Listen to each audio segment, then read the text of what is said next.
Well, you shot a match and it rained the entire time. Well, 80% of the time. What do you do now when you get home? Hi everyone, it's the Four Gun Guy.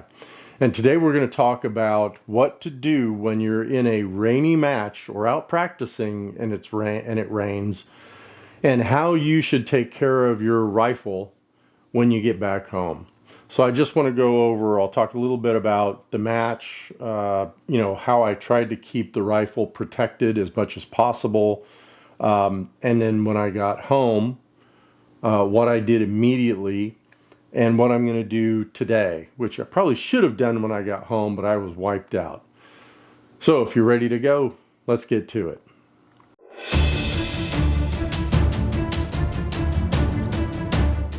Look, I'm not going to show you all of this because I want this to be a fairly short video. If I show you everything I do, it's going to be about an hour long. So let's just talk through it. I've got a list. I'll put this up on the screen as I go through it. So, and I've done a lot of it already. So the rifle's already put back together and whatnot. So for the rifle, if it's a soaking rain like it was at the match yesterday, when I get it home, I will run I'll really just take the rifle apart. I don't want to wait on anything. Now, if I come home, we got to get ready for dinner or something like that, and I've got to go out, I'll come home, I'll get a blow dryer, I'll put it on high, and I'll hit the rifle for about 5 to 10 minutes just to try to dry everything off. You could use some compressed air if you want to do it that way.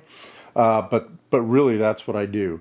Then to really deep clean it from the rifle, I remove the barreled action because I want to get into all those crevices and everything that's underneath here, and especially where the action bolts into the chassis. I don't want any of that to start getting rusted. This is stainless steel, a lot of it's aluminum, but you also have some just regular steel screws and nuts and parts that are prone to getting rusty. Once I have the barreled action out, I will remove the trigger. Now I use a Bix and Andy trigger, so I will remove the trigger, and depending on whether I just cleaned it or not, if I have just cleaned the trigger, I might get some comments on this, I may run some lighter fluid through it and then some compressed air. If I haven't cleaned it, like I hadn't before, but this time I decided to do a deep cleaning because we're coming into a whole new year of shooting. I'll probably do another video on this. So I went ahead and took the Bix and Andy apart, cleaned it really well, and then I put it back in the rifle. Scope, I want to remove the scope. I want to just make sure that, now I don't remove it out of the rings. I remove it off the rifle so I can clean the Picatinny rail that it attaches to. I'll inspect it around the rings. I generally don't see rust or anything like that, so that's usually good.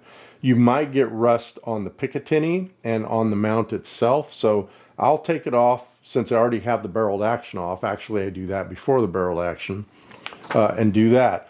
I run a suppressor on this rifle, so this is the Omega 300, and I did a video on this. So I'll take that off. I'll take off the muzzle brake part of it, which I already have, inspect that, clean it. And when I say clean, I'm really taking a rag with a very light drop or two of oil, gun oil on it. And I'm just wiping things down, right, after I've dried it. And then I've got the magazines. I take my magazines totally apart, clean them, because yesterday they did get wet. On the inside, you could start to get rust that could impede the follower from moving up and down. And then as far as the barrel goes itself, I do give it a good cleaning. If you've got a bore scope, you can run it down there. I don't need to thoroughly clean it, but I do give it a decent cleaning, and then run some, just a little thin film of gun oil in there, especially if you're not going to use the rifle for a while, just to make sure that nothing gets started in there. And another thing that has to do with the barrel and the chamber is the brass. I almost forgot to mention that. Look at your brass actually, when you get home from a match like this, which is what I did, I dried my brass with a hair dryer. And sometimes if you want to throw it into a very, very, very low oven, you could do that. And then I'll dry that out and make sure that it's totally dry before you start doing things like tumbling it in, media or anything like that. Because if you throw this into some media right off that wet match, you may have water in that brass, and all of a sudden this media gets in there and it forms clumps, and they might not come out of that brass, and that could cause some issues when you reload. So just make sure it's totally dry. And then look at any rifle accessories. Like on this one, I've got this magnifier. I've got a send it level on the other side. So I'll at least inspect those, wipe them down, and make sure that everything's okay there.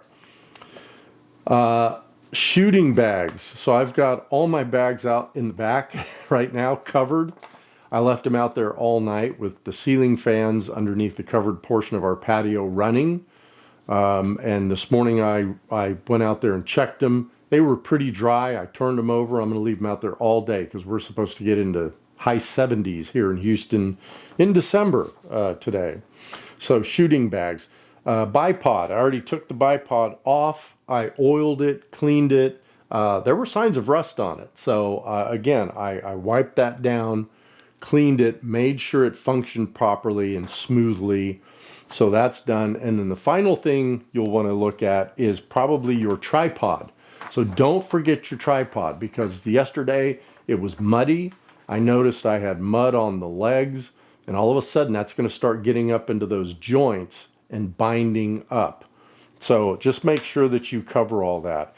And the chassis itself, again, I've got the butt plate off of here. I already took the cheek rest off. I make sure that, and these are some parts, like I can see rust right here on these threads on this butt plate. So I'm going to go over that again. But again, I'll just use for example, with those, I just used a copper or a bronze brush, cleaning brush. And I just get in those grooves and kind of get that rust out of there. Then I go over it with a light coat of oil. So there you have it. I'm sure there's things I've missed, and all the little things that are like in your pack.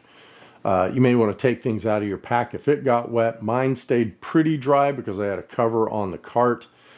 But any other things that you think might need to be cleaned, just go over them, give them a light coat of oil, or make sure they're thoroughly dried, and you should be good to go for your next match. Well, hey, short one today, I hope. And I just wanted to go over this because it really did rain yesterday, and I stayed pretty dry. And as far as I was concerned, I wore some good rain gear. I've got the Kuiu rain gear, which you can get any really good brand, even Frog Togs. That's good rain gear. I just like the Kuiu. It fits me. It works well, and I was totally dry underneath throughout the day yesterday. So you might want to look into that. I know there's sales going on with all this stuff today. Well, hey everybody, I really do appreciate it. I've got some pretty interesting videos coming up. One is on ballistics, that I'm going to try to get someone involved in that video that I think we all know and would really benefit us all from a ballistic standpoint. Then I've got some other videos coming out on another scope that I have, and just some other practice videos. So, thanks again for watching, all the subs, the likes. I really do appreciate it. And until next time, stay dry and shoot straight.